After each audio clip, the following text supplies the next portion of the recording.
Hello there and welcome to all our viewers and welcome to this special interview with me, Joel Outsgood. Well, today we have with us a prominent personality for you to learn a lot from. This person is indeed of no doubt. And let me take this time to introduce to you this personality, and she is President of the International Federation of Accountants, Miss Olivia Kirtley. How are you doing today? Wonderful, thank you. Very well said. I'll start off like this. Well, I believe that this is your first time here in Sri Lanka. How has it been so far? Well, you would be wrong that it's my first time in Sri Lanka, but it's been delightful to be back. I was here 10 years ago. Wow, okay. Doing post-tsunami work. Very nice. So how has it been since 10 years back from now to today? How do you feel it? How do you see it? Amazing. Really? The infrastructure that's been put in place, just the growth of the economy, everything has progressed so much. It's so rewarding to come back and see that. Thank you very much. Well, Miss Olivia, I would like to ask this question from you. Well, when I was reading through some of your details, this line just struck me. A very simple girl who was born to a very simple farming community. 40 years from now, I suppose. Well, if you'd like to get back to the roots and your childhood, and if you'd like to tell something about it today. Well, I grew up in a small town. My dad was a farmer, but I lived in the city. The city meaning it had all of 5,000 people. But, you know, it was just a community where everyone worked hard, everyone was good to each other, everyone tried to excel at whatever they did. We all had really strong work ethics, but we were taught that we could do anything we wanted to do. And I think that really made a difference for me because I was always told that the sky was the limit, that whatever I put my mind to and focused on, that was possible.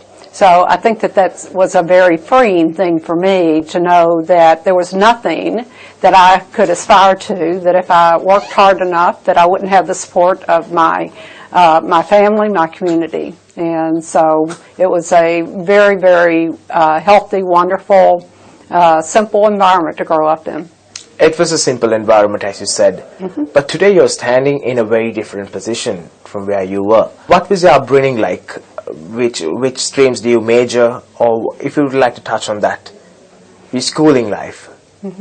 Well, the only requirement that my parents had is that I needed to go further away from my home to go to school, so I wouldn't be coming home all the time, and I would adjust to people from different parts of the country and would have experiences that were different than what I'd grown up with. So I majored in accounting. I went to a school in Florida. And I went there because I could play golf year-round. That was not a really good reason to go there, but they happened to have a wonderful education program too.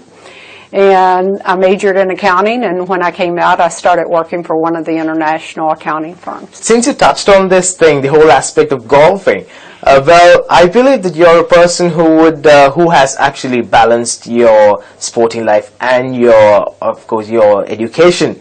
Well, because a lot of our viewers who are watching you right now would love to know, how do you do it? Is it an easy task? It's never easy. It's a challenge for all of us. I sort of have the 80-20 rule. I try to have balance about 80% of the time, but I know 20% of the time that it's probably not possible because there are peak demands in what you do. But I try to give priority to the things that are really important for me to do, and I try to get others to help me in things that I think are less important for me to personally be involved in. I've done that throughout my career, whether it's with my children, with other tasks that I might have. I want to spend my time where it's really meaningful. And that takes discipline to do that. You have to figure out a way. It's hard to figure out how to structure all of that, but it can be done. Well, you said you came all this way with the support of a lot of people. Well, if there is one person who helped you throughout your life, who would that person be? My husband. Your husband? Hands down. Hands on.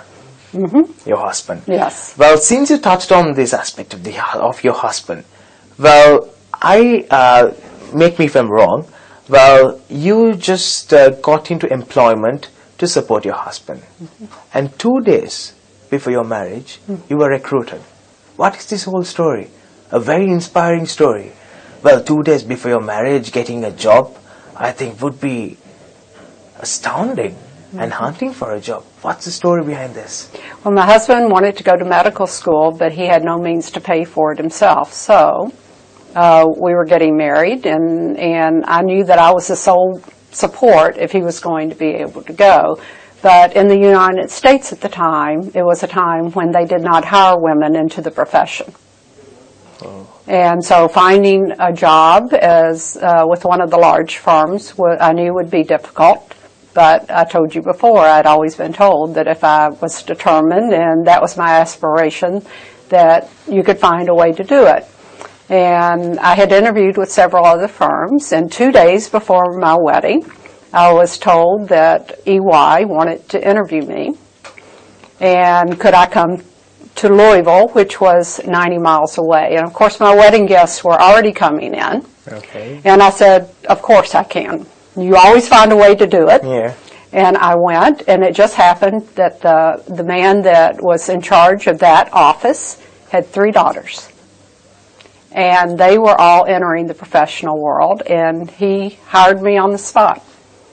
He didn't ask his partners. A few of them were mad. And so I had to prove myself. And I wanted to make sure that I honored the trust he put in me, and I worked very hard. And I think that at the end of the day, his partners finally admitted that maybe it was an okay decision.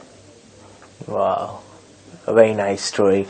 Well, I would like to dig deep into this story and ask you, what kind of conversation was there between the two of you? What kind of questions did he ask you to recruit you on the spot? Well, I guess, he treated me like he would treat anyone else, and he wanted to know what, my goals and aspirations were. He wanted to know about my background, my training, and, just my dedication to the profession. And it was very interesting in the U.S., the CPA exam. Very few people pass it the first time. So I was hired in with a class of 12 people. And as I told you, I was the only woman in the office, so obviously the only woman in my class of 12 people. And I had the good fortune of being the only person who also passed the exam on the first sitting. So that gave me credibility that I really needed. To be trusted by other people, to embrace me and to bring me on to their audit teams, and to take me into the client's office. Being the only woman, I'm sure it wasn't an easy task. You said almost 12 people in the team? That was the number of people they hired that particular year, but it was an office of over 100 people. I'm sure you must have come across so much of obstacles, as in being the only woman, and wasn't the others around you being like pushing you around and telling you, how could you even be here? Did you face such situations? I always looked at that as, yes, of course, you always face some of that. But I always look at that as they're bringing their background and their experiences with them.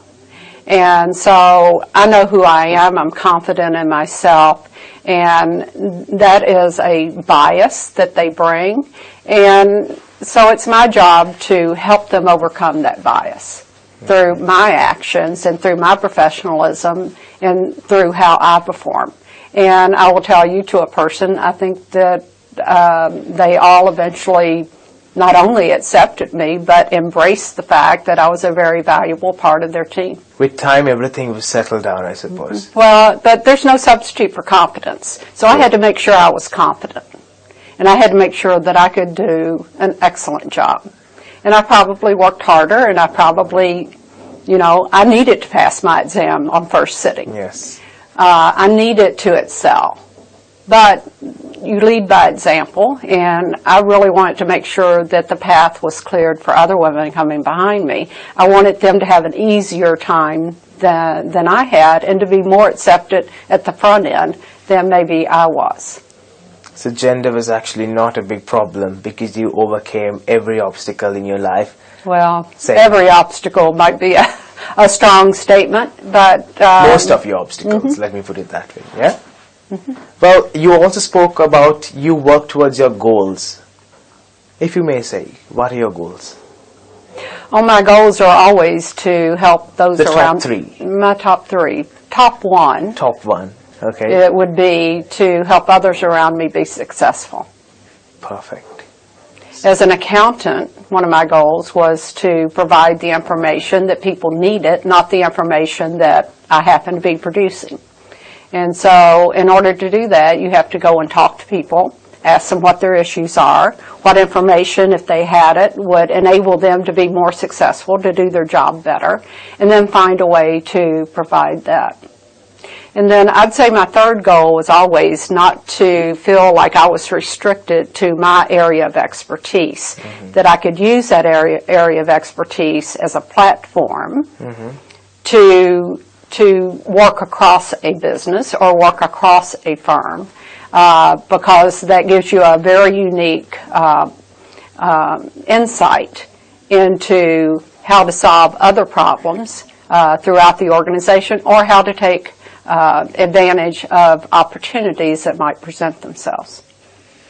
Well, since we're in this conversation of your life back then in your business and being the only woman back then, well, is there one situation that you recall as to how you faced it and how difficult was it? If there's one incident you would like to tell our viewers. I think the one incident I remember early in my career, and I was very conscious of the fact that I was very fortunate to have a job. But I ran into a situation where I felt like that the manager on the job was overlooking things that should not be overlooked, that there were things wrong that were going on. And I had to make a decision very early on what to do about that. I only have one reputation to give, and I wanted to protect that at all costs. So I went into the managing partner and I said, I've brought this objection up to the manager several times. He continues to overlook these ethical violations in the client, and I can't do this. It's, I'm violating my own professional code to do this. And, it's either,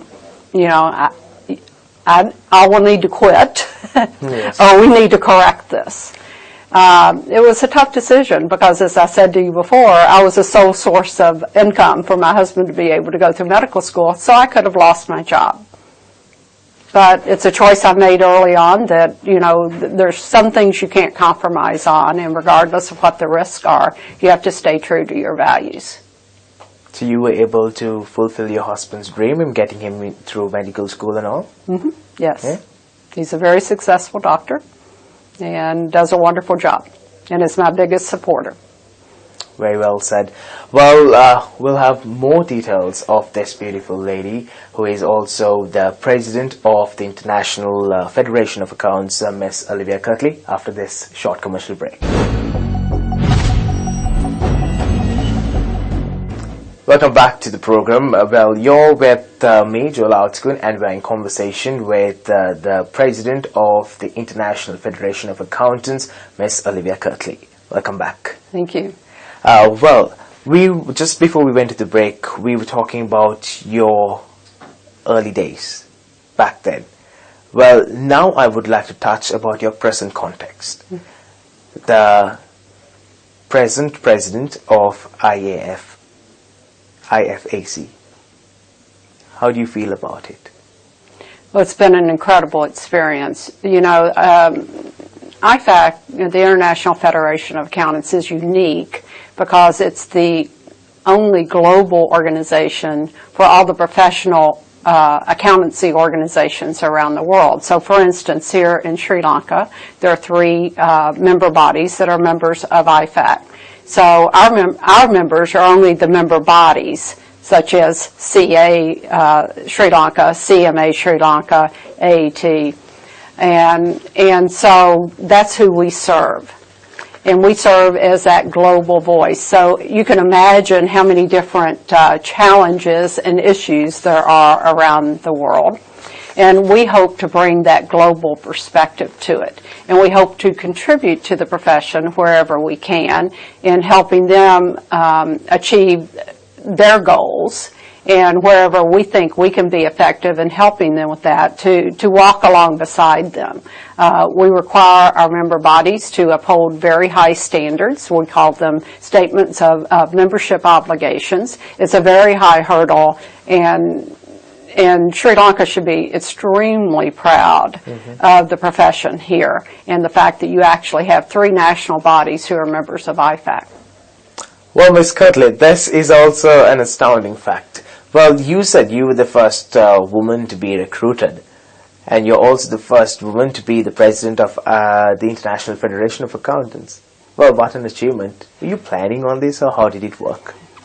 You know, I'd like to say that I planned on this, but actually, sort of my whole career is I've tried to be involved. I've tried to walk through the next door of opportunity. Whatever I do, I want to do to the fullest and give my best to it and try to be part of the solution to whatever the issues are today. And I was just very fortunate that after serving on the IFAC board for several years, that I was supported to be president of the International Federation of Accountants. I consider it a great honor and a great responsibility to be the first woman.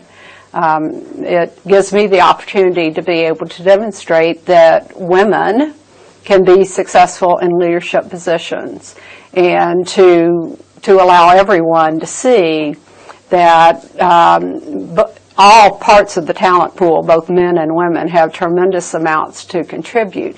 And if we want to be the best that we can be as a profession, as a company, as a professional organization, whatever it is, that tapping into the entire talent pool is a critical thing to do. Well, many women out there are striving to be maybe someone like you, or maybe they have role models of their life. Maybe I want to be this person someday. And even if you take the business world out there, female domination is increasing. Well, is there a message that you would like to give out to all the women out there who are striving to be a great personality one day, who will be holding a big position in the industry? What would that simple message be? Be confident. There's no substitute for confidence. And be confident. You have to believe in yourself, and you have to take risk. You know, there's some research out there that has found that men are more likely to take a position before they feel that they're ready for it than many women will. And so I think that women have to be ready, be willing to take more risk, and not to feel like that they have to be 100% prepared, because none of us are ever 100% prepared. And it's by taking risks that you learn and you adjust to change, and you build your confidence to get ready for the next opportunity. But being competent is the first order, and that's entirely within your control. And then get out there and do things in order to gain that confidence, and be confident. Confidence is the key factor towards success to strive in this male-dominant environment? I think confidence is a key for anyone. Yeah. But I think that women have not had maybe been thrown into the limelight quite as much as their male counterparts sometimes. And so I think confidence is something that they have to work more to make sure that they can attain. And you attain that confidence by gaining experience. You gain experience by taking risk and actually agreeing to take that promotion, to go to that next job, to do something different. To do something different. You stop from there. Well, as the first woman to be elected president of IFAC, what are you trying to do? What are you trying to do in a different way? One of the things that I try to do always is to engage with and talk to a lot of people and understand what their issues are. And there are many different ones, but I think one of the key leadership skills is listening. Because when you're talking, you're learning nothing. When you listen, you learn a lot. And wherever I go, whatever I do, I always learn, but I try to listen. So one of the things I'm trying to do is I have actually a brutal travel schedule. But I've brought that upon myself because I feel that it's really important to be out there and engage with a lot of people. There are things we're trying to do and trying to build up the profession in countries where the profession is not as strong as it is in Sri Lanka. And one of the key issues out there is that accountants have tremendous skills and tremendous knowledge to be able to overcome a lot of issues that countries are facing, such as poverty, fraud, lack of accountability, being able to be good stewards with the tax dollars that the government has. And so one of the key initiatives is to try to identify where we can really be effective in helping build that capability within a country. And then I would say the third area is the whole area of government accountability and trying to advocate for there to be qualified accountants within the governments to address a lot of the issues that they have in making good decisions and knowing exactly what their expenditures and what their financial issues are. So we have to embed those good accountants within governments too. Well said, and all the best for all these dreams of yours to come true. And maybe you could, of course, make a difference within the board. Well, I would like to now more deviate our conversation. Well, a lot of youngsters may be watching you right now. People who are having so much of mixed feelings. What would my occupation be? What would I major in? Well, I myself, I had that at one point. What am I going to do next after I finish school? What would my next step be?